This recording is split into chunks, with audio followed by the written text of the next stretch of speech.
नमस्कार दोस्तों, मेरा नाम है प्रदीप चौहान। हमारे देश के मशहूर डायलॉग राइटर, मशहूर स्क्रीन प्ले राइटर, मशहूर डायलॉग वक्ता हमारे माननीय प्रधानमंत्री नरेंद्र मोदी का जो डायलॉग है कि मेरी नस में लहू नहीं गर्म सिंदूर दौड़ता है, दरअसल बड़ा मशहूर हो रहा है। फिल्मी डायलॉग याद है आपको, शोले का, गब्बर सिंह का, कितने आदमी थे, या वो डायलॉग कितना इनाम रखे हैं हम पर सरकार। इस तरह के डायलॉग, या मुके अम्बो खुश हुआ, इस तरह के डायलॉग हमारी मेमोरी में कहीं चिपक जाते हैं और चाहे अनजाए हम विलेन के डायलॉग दोहराते हैं, कभी हीरो के डायलॉग दोहराते हैं। राजकुमार का भी एक मशहूर डायलॉग, राजकुमार के तो बहुत सारे डायलॉग रखे हैं। उसी तरह मोदी जी का ये डायलॉग कि गर्म सिंदूर मेरी नसों में दौड़ रहा है, कल से लेकर दरअसल लोगों की जुबान पे चढ़ा हुआ है। लेकिन मजे की बात यह है कि ये अकेला ऐसा डायलॉग है जिसके साथ लोग सवाल भी पूछ रहे हैं, और सवाल ऐसे पूछ रहे हैं जो सरकार को थोड़ा सा परेशान करते हैं। अब वो कहते हैं ना कि आग में घी डालने वाले का काम राहुल गांधी ने कर दिया। राहुल गांधी ने मोदी जी के उस बयान पर कुछ इस तरह के तीखे सवाल पूछे कि उन सवालों से न सिर्फ सरकार, न सिर्फ बीजेपी, न सिर्फ अंधभक्त, बल्कि गोदी समेत पूरा सिस्टम हिल गया है। अब आपको मालूम है राहुल गांधी ने जो सवाल पूछे थे, पहले मैं आपको वो सवाल पूछता हूँ। राहुल गांधी ने मोदी जी को उस वीडियो पे सीधा सीधा बड़े आसान शब्दों में कहा कि मोदी जी खोखले भाषण देना बंद कीजिए, सिर्फ इतना बताइए, नंबर 1, आतंकवाद पर आपने पाकिस्तान की बात पर भरोसा क्यों किया? सही जाओ सवाल। ट्रंप के सामने झुककर आपने भारत के हितों की कुर्बानी क्यों दी? सही सवाल, क्योंकि ट्रंप तो लगातार बोल रहे हैं, 8 बार इस बात का दावा ठोक चुके हैं। नंबर 3, आपका खून सिर्फ कैमरों के सामने ही क्यों गर्म होता है? आपने भारत के सम्मान से समझौता कर लिया। अब ये 3 सवाल थे। अब तीसरे सवाल पे मैं कमेंट नहीं कर सकता, क्योंकि एक पत्रकार के नाते मैं इस तरह की भाषा तो नहीं बोल सकता, लेकिन राहुल गांधी ने 3 सवाल पूछे। लेकिन जो सबसे आखिरी सवाल है ना, दिक्कत दरअसल इसी से हो रही है, जहां वो कहते हैं कि आपका खून सिर्फ कैमरों के सामने क्यों गर्म होता है। ये जो सवाल है, इस सवाल ने, जाहिर सी बात है मोदी जी ने भी देखा होगा, उन्हें भी बहुत चुभा होगा ये सवाल, लेकिन वो बोल नहीं सकते। लेकिन उनकी पूरी टीम इतनी बौखलाई हुई है, इसको इतनी बौखलाई हुई है कि आप सोच नहीं सकते। आपको मैं बताता हूँ। अब ये एक मिस्टर निशिकांत दुबे है, इन्हें तो आप जानते हैं अच्छी तरह से। निशिकांत दुबे ने देखिए ये ट्वीट किया है और एक किसी डॉक्यूमेंट की कॉपी साथ लगाई है। राहुल गांधी से पूछ रहे हैं कि राहुल गांधी जी, ये आपकी बनाई हुई सरकार के समय का समझौता है। 1991 में आपकी पार्टी समर्थित सरकार ने यह समझौता किया था कि किसी भी आक्रमण या सेना के मूवमेंट की जानकारी का आदान प्रदान भारत व पाकिस्तान एक दूसरे से करेगा। क्या यह समझौता देशद्रोह है? कांग्रेस के हाथ पाकिस्तानी वोट बैंक के साथ विदेश मंत्री डॉक्टर जयशंकर पर भी आपत्तिजनक टिप्पणी आपको शोभा नहीं देता। अब ये अपने आप को लिखते डॉक्टर निशिकांत दुबे। अब इन भाई साहब की जानकारी क्या बताऊं मैं। ये जो है एग्रीमेंट है, ये इसमें डेट जो उन्होंने डाली है, जो दिख रही है सामने, 6 अप्रैल 1991 की है।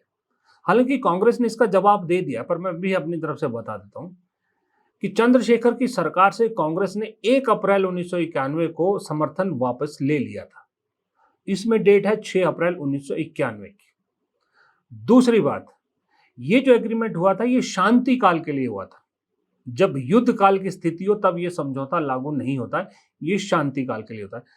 तीसरा, ये देखिए, कल ये गोदी की सबसे बड़ी एंकर रूबिका लियाकत एक तरह से गुंडई पर उतर आई थी। जब कांग्रेस के प्रवक्ता ने सवाल पूछने चाहा कि मैं सवाल पूछना चाहता हूं बीजेपी के उससे कुछ, तो ये इतनी बौखला गई राहुल गांधी के सवालों को लेकर कि गुंडई की तरह कांग्रेस प्रवक्ता के सामने पीठ पीछे आके खड़ी हो गई, जैसे कि उसे अभी थप्पड़ मार देगी, कुछ इस तरह की हरकत पे। और जबकि कांग्रेस के प्रवक्ता कहते रहे कि आप अपनी सीट पे बैठिए, सीट पे बैठिए, लेकिन एक पत्रकार इतना कब बौखलाता है?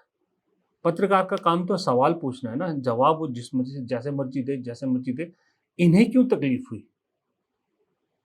क्यों ये लोग अपने आप को अभी भी पत्रकार कहते हैं? मुझे क्यों नहीं कहते कि ऑफिशियल ऑफिशियल मोदी पत्रकार या ऑफिशियल सरकारी पत्रकार क्यों नहीं लिख लेते अपने आप को? पत्रकार तो है नहीं, खैर सरकारी प्रवक्ता क्यों नहीं लिख लेते?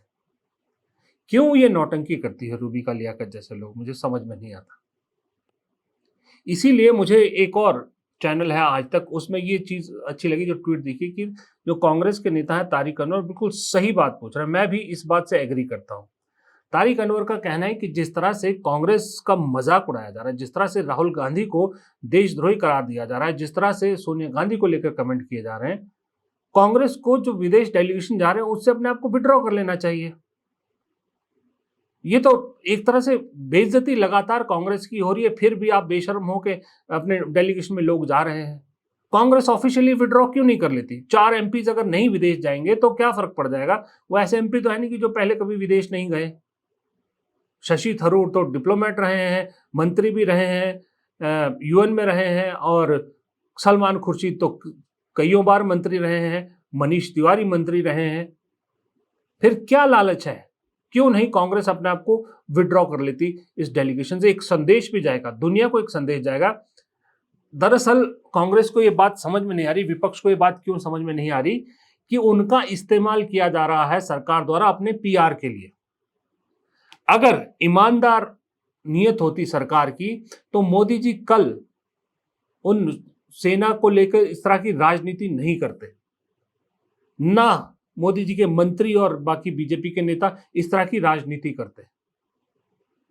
जब मकसद दिख रहा है कि उनको सिर्फ राजनीतिक फायदा चाहिए, पीआर करना है, मोदी जी को चमकाना है, उसी के तहत विदेशी धरती पर ऑपोजिशन के एमपीज को इस्तेमाल किया जा रहा है। वरना बीजेपी के पास जो बड़े बड़े इंटेलेक्चुअल है, सुधांशु त्रिवेदी जैसे कितने ही हैं जो टीवी पे बैठकर इतना ज्ञान बांटते हैं, उन्हें क्यों नहीं भेजा? बीजेपी की तरफ से कौन कौन जा रहे हैं? रविशंकर प्रसाद, अनुराग ठाकुर, बांसुरी स्वराज, इस तरह के नेता। ये जो बड़े बड़े तुर्रम खां, इनको क्यों नहीं भेजा? ये क्यों नहीं कन्विंस करते जाके दुनिया भर के देशों को?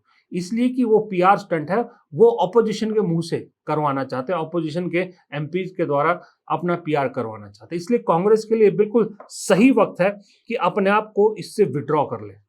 विड्रॉ करें, मैसेज जाएगा, सॉलिड जाएगा। अब जब आर पार हो ही गई है, बीजेपी आपके सबसे बड़े नेता को विदेशी जासूस करार देने पर तुली हुई है, आपकी एक्स प्रेसिडेंट को इस उम्र में भी बेइज्जत किया जा रहा है, और आप फिर भी अपने एमपीज को सरकारी खर्चे पर सरकार का गुणगान करने के लिए भेज रहे हैं, फिर तो आप पे भी लानत है। मुझे ऐसा लगता है कि ये तारिक अनवर का एक बिल्कुल सही सजेशन है। विड्रॉ कर लेना चाहिए सरकार को, कांग्रेस को अपने डेलीगेशन से अपने सांसदों को, और मना कर देना चाहिए। और रही बात ये जो सवालों की चुभन है, ये सवालों की चुभन तो अभी शुरुआत है, ये चुभन बहुत दूर तक जाएगी। नमस्कार।